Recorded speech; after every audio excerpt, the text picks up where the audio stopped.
Hello friends, good morning everyone. আশা করি সবাই ভালো আছেন। আমাদের দার্জিলিং ট্যুরের ভিডিও আপনাদের কেমন লাগছে অবশ্যই জানাবেন। ভালো লাগলে অবশ্যই ভালো কমেন্ট করবেন এবং খারাপ লাগলে খারাপই বলবেন, নো প্রবলেম। দার্জিলিং ট্যুরের আজ আমাদের 4th ডে। ইতিমধ্যে বেশ কয়েকটা সাইট সিইং করা হয়ে গেছে। যতটা পেরেছি আপনাদের সাথে শেয়ার করার চেষ্টা করেছি। আমাদের ভালো লাগা মন্দ লাগা সব কিছু খুব বেশি ডিটেলসে হয়তো বলতে পারিনি সময়ের অভাবে, তবে মেন জিনিসগুলো আপনাদের কাছে তুলে ধরার চেষ্টা করেছি এবং এখনও করে চলেছি। দার্জিলিংয়ের এখনের ঠান্ডাটা গা সওয়া, খুব বেশি ঠান্ডাও নেই, খুব বেশি গরমও নেই। এনিওয়ে, আজকের আমাদের ডেস্টিনেশন রোপওয়ে।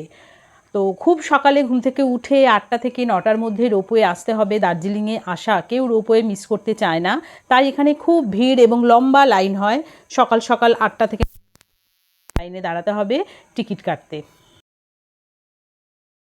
রোপওয়ে চড়ার সময় মনোমুগ্ধকর চা বাগান রোপওয়েটি এক অবিস্মরণীয় অ্যাডভেঞ্চারের প্রতিশ্রুতি দেয়।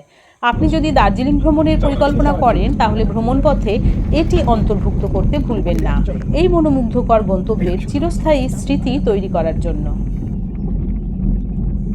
মাঝখানের এই মুহূর্তগুলি অসাধারণ। সর্বত্র চা গাছের সারি, পাহাড়ের উপরে ছবির মতো সাজানো একের পর এক বাড়ি। রোপওয়েতে চড়ে হিমালয়ান চিড়িয়াখানা থেকে চা বাগান এবং অন্যান্য স্থান দেখা যায়।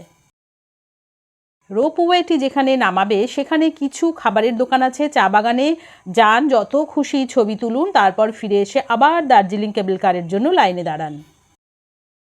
প্রথমেই বলেছিলাম দার্জিলিং ট্যুরের কয়েকটি জিনিস ছাড়া দার্জিলিং ট্যুর অসম্পূর্ণ থাকে। রোপওয়ে হচ্ছে তার মধ্যে অন্যতম।